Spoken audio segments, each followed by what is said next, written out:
Episode 9.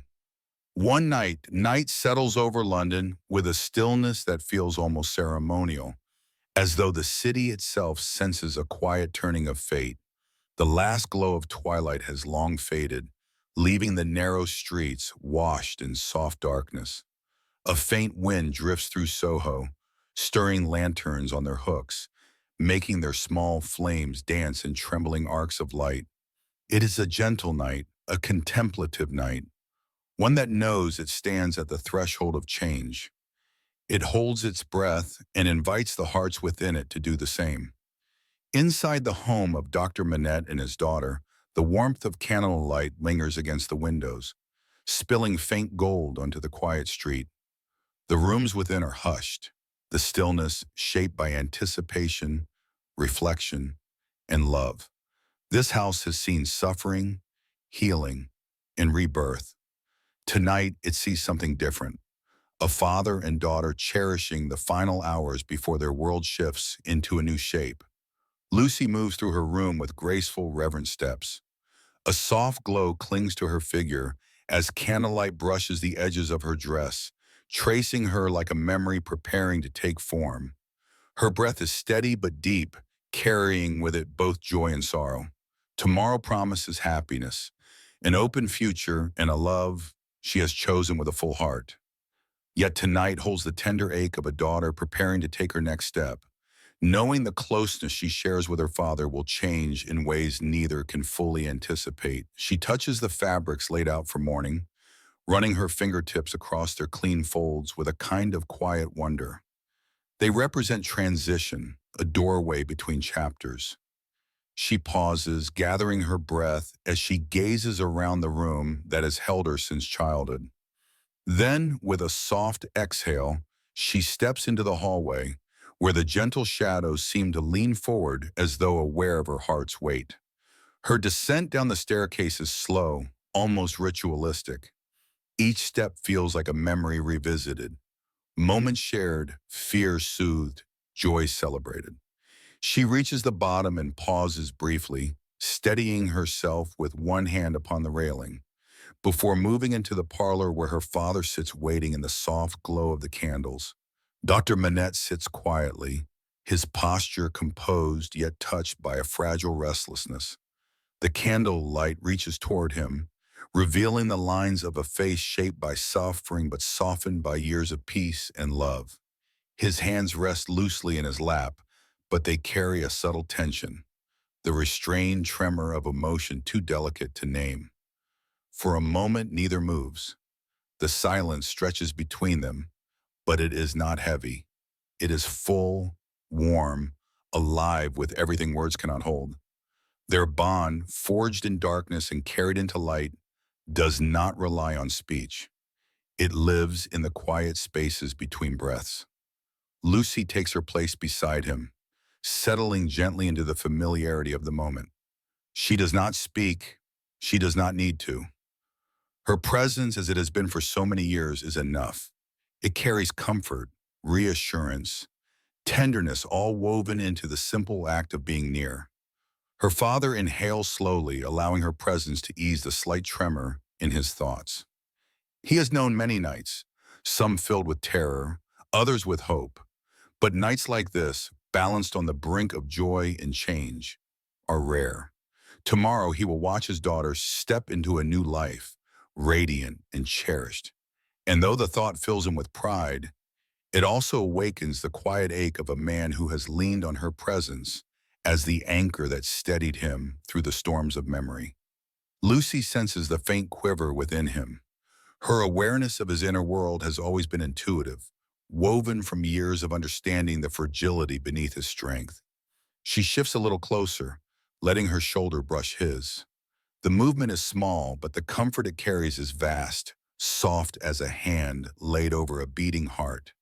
The candles flicker gently, their flames swaying in silent agreement with the tenderness in the room. They illuminate the walls, casting soft shadows that seem to breathe with the rhythm of father and daughter sitting close, sharing the weight of a night filled with love. Outside the window, the small garden rests beneath the silver wash of moonlight. The plants sway gently with the breeze, their leaves shimmering faintly. Lucy's gaze drifts to it, recalling afternoons spent guiding her father along its narrow paths when he was still fragile. She remembers how he paused to touch the petals of flowers with wonder, as though rediscovering the world one small sensation at a time. Tonight, the garden seems to pulse with the memory of those early days, reminding her of how far they have come. The thought comforts her, yet it also stirs an ache. Tomorrow she will walk a different path, one shaped by marriage and new responsibilities. She will not be far, but she will no longer be the sole center of her father's life. That awareness settles gently into her heart, quiet but undeniable. Dr. Manette's thoughts drift, touching lightly upon memories he rarely allows to surface. The Bastille, cold, dark, echoing with silence, still lies somewhere deep within him, a shadow that never fully dissolves. Tonight, a faint whisper of that place brushes against his mind, stirring an unease that reminds him of how dependent he once was on the light Lucy brought into his life. He feels the faintest tremor rising, not strong enough to show, but enough that he must breathe deeply to steady himself. Lucy senses it at once. She places her hand atop his with gentle certainty. Her warmth flows into him, dissolving the small shadow before it can take shape. Time drifts gently through the room. The fire cracks softly in the hearth, its glow casting warm arcs across their faces. The quiet deepens, but it is not an empty quiet. It is a space filled with love, memory, and the awareness that these hours are precious. Lucy leans her head on her father's shoulder. Her breath falls in a slow and steady rhythm. He allows his own breathing to match hers, finding comfort in the familiar presence of the daughter who had once been his only link to sanity, to life, to hope. Minutes gather and dissolve in the hush of the parlor. The candles burn lower, their flames growing softer, smaller. Shadows rise and stretch along the walls as though preparing to close around the room for the night.